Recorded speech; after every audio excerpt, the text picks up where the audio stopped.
नमस्कार दोस्तों, upgrade your skill YouTube channel में मैं आशीष कुमार आपका स्वागत करता हूं। आशा करता हूं आप सब स्वस्थ होंगे और अच्छे होंगे। दोस्तों, आज के क्लास में हम पढ़ेंगे प्रश्न पत्र 4 से संबंधित, जिसके अंतर्गत आता है नीति, अखंडता एवं अभिक्षमता। तो बिना लेट के आज का क्लास स्टार्ट करते हैं। और जो हमारे प्रश्न पत्र 1, 2, 3, 4 है दोस्तों, ये प्रश्न उत्तर के शैली में रहेगा, तो जिससे आपको चीज़ों को समझने में आसानी हो और प्रेजेंट करने में भी आसानी हो। तो इसे आप एक प्रश्न ही समझेंगे।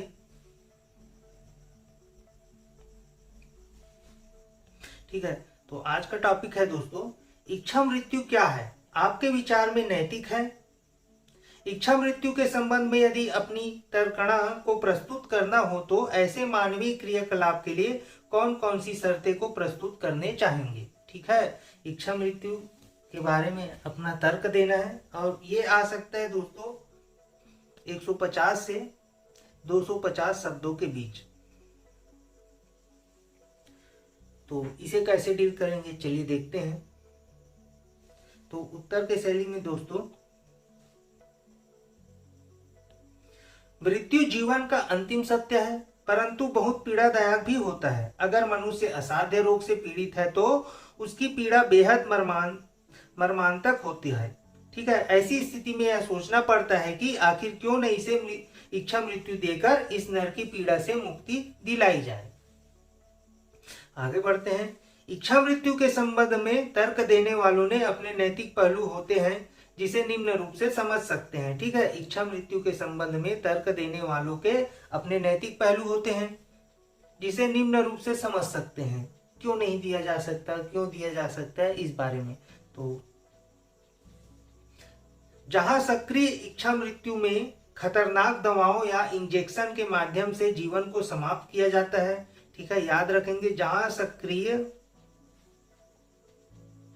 इच्छा मृत्यु में खतरनाक दवाओं इंजेक्शन के माध्यम से जीवन को समाप्त किया जाता है, वहीं निष्क्रिय इच्छा मृत्यु में जीवन रक्षक उपायों को हटा दिया जाता है। सक्रिय इच्छा मृत्यु को हमारे देश में स्वीकृति नहीं है, जबकि निष्क्रिय इच्छा मृत्यु में उच्चतम न्यायालय का दिशा निर्देश है। ठीक है, जैसे अरुणाचल बाग मामले में समझ सकते हैं।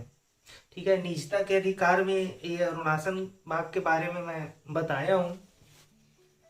45 या 46 साल से समथिंग ये कोमा में थी, तब इन्होंने इच्छा मृत्यु की मांग की थी और इन्हें दिया भी गया था।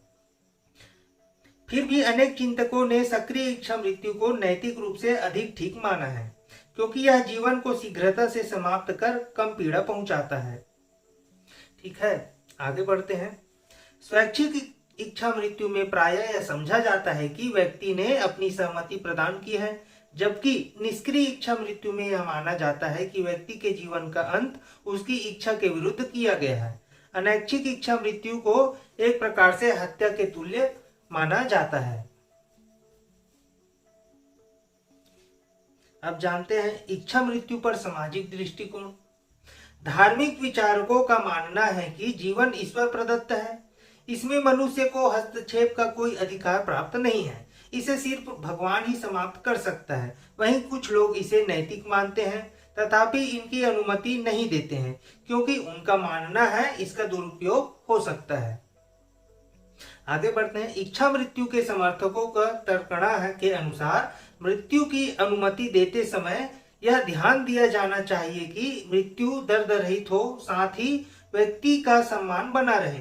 यदि मरीज ऐसा करने में असमर्थ हो तो दूसरों को उसकी सहायता करने की अनुमति दी जानी चाहिए।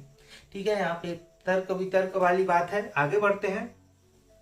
इच्छा मृत्यु में अत्यधिक सावधानी भी रखे जाने की जरूरत होती है, क्योंकि गलत उपचार से मरीज कोमा में भी जा सकता है तथा मरीज के संबंधियों एवं चिकित्सकों के सांठगांठ की भी संभावना बनी रहती है। इस समस्या का निराकरण करने के लिए इस प्रकार के मामलों के लिए विशेषज्ञों की समिति बनाई जानी चाहिए। साथ ही न्यायपालिका द्वारा समय समय पर सुझाव का पालन करना चाहिए।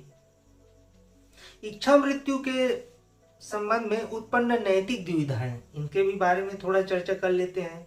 ठीक है, क्या क्या नैतिक दुविधाएं होती है इच्छा मृत्यु देते समय। क्या पीड़ादायक जीवन गुजार रहे व्यक्ति का जीवन लीला समाप्त करना उचित है? ठीक है, ठीक होने की उम्मीद छोड़ चुके मरीजों को क्या जीवन का अंत करने के तरीके के बारे में निर्णय लेने का अधिकार है? आप सोचिए, क्या हत्या करने तथा मरने के लिए छोड़ देने के बीच कोई नैतिक अंतर है? क्या चिकित्सक तथा सगे संबंधियों को जीवन तथा मृत्यु पर निर्णय लेने का अधिकार है? ठीक, इतना लिखने के बाद दोस्तों कुछ निष्कर्ष भी लिख देते हैं। हालिया निर्णय मार्च 2018 में उच्चतम न्यायालय ने यूथेनेसिया पर निम्नलिखित विचार किया है। यूथेनेसिया पर निम्नलिखित विचार किया है। एक इंजेक्शन होता है जिसके द्वारा इच्छा मृत्यु दिया जाता है, इंजेक्शन लगा के। न्यायालय ने निष्क्रिय दया मृत्यु को सही ठहराया। न्यायालय के अनुसार गरिमापूर्ण तरीके से मरने का अधिकार अनुच्छेद 21 के अंतर्गत एक मौलिक अधिकार है। अतः यदि असाध्य एक मौलिक अधिकार है, अतः यह असाध्य रोग से पीड़ित कोई व्यक्ति निष्क्रिय दया मृत्यु को स्वीकार करना चाहे तो उसे इसका अधिकार होगा। ठीक है, ये बार बार चेंज भी होते रहता है दोस्तों, हर किसी को इच्छा मृत्यु नहीं दिया जा सकता।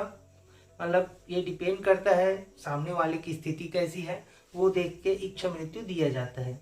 उम्मीद करता हूँ ये टॉपिक आपको अच्छा लगेगी। यदि अच्छा लगे तो कृपया हमारे चैनल को लाइक कीजिए, सब्सक्राइब कीजिए। आपकी हर एक लाइक और सब्सक्राइब हमारे लिए बहुत मैटर करता है। धन्यवाद।